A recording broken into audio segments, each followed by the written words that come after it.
My name is Shankar from Coimbatore in South India.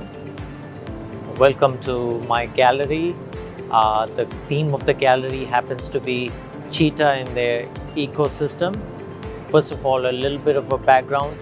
I am passionate about wildlife, and that passion translated into my love for photography. I have a little sample in this gallery of my travels around India and Africa over the last 20 years or so.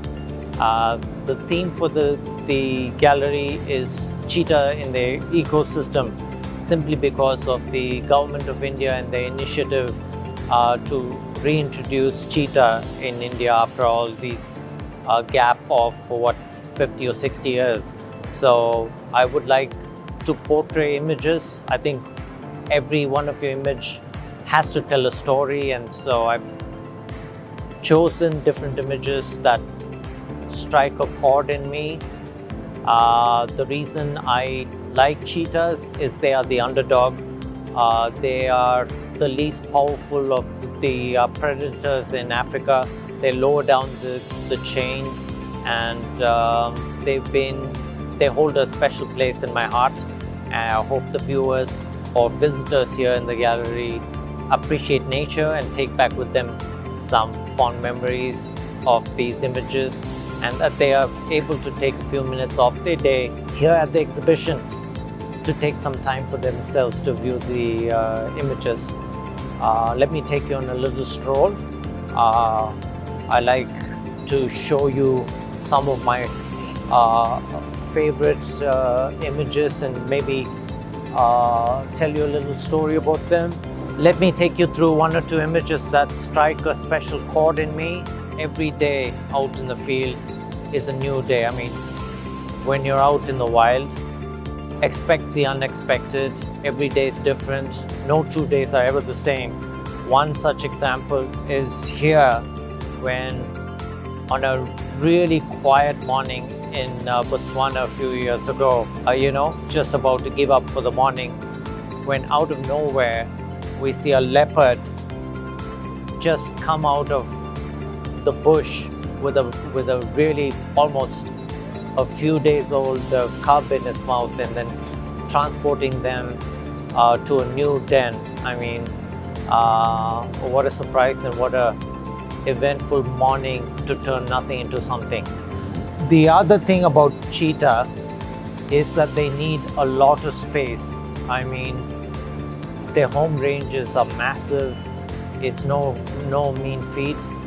Pulling off the Kuno project is not going to be easy, but I think we all have confidence in the government that they have the resources and the will to make this project a success.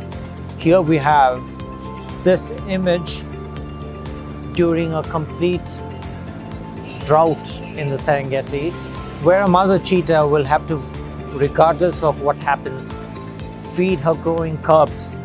So here you have no big prey animals in sight, but the cheetah have to resort to a scrub hare, or which is just about like if you call a rabbit.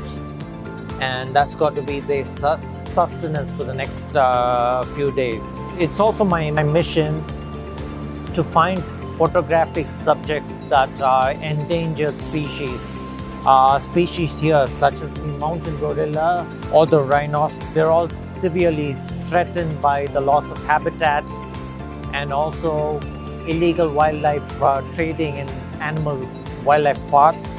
Again, landscape photography, sunrises, sunsets, again, something I'm passionate about.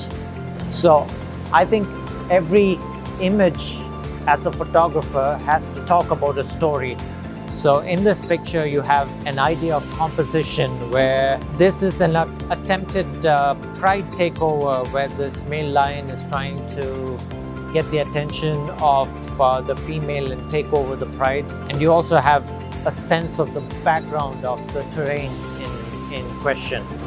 This is one of my favorite images, really. This happens to be the first rainfall of the season, and I was able to capture this picture of raindrops and the elephants also really cooling themselves down on a really hot afternoon. If you take a look here, another favorite photographic subject of mine are the painted dogs or the African wild dogs. They are one of my favorites simply because of the pack structure and the social bonding and the whole pack dynamics. They're selfless. We as a human race could learn something from it.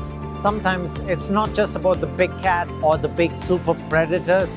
I think as a wildlife enthusiast, you've got to appreciate the small things too. And here you've got the carmine bee-eaters. They nest in their thousands at the peak of the dry season. I was just happy that I was able to get them in flight.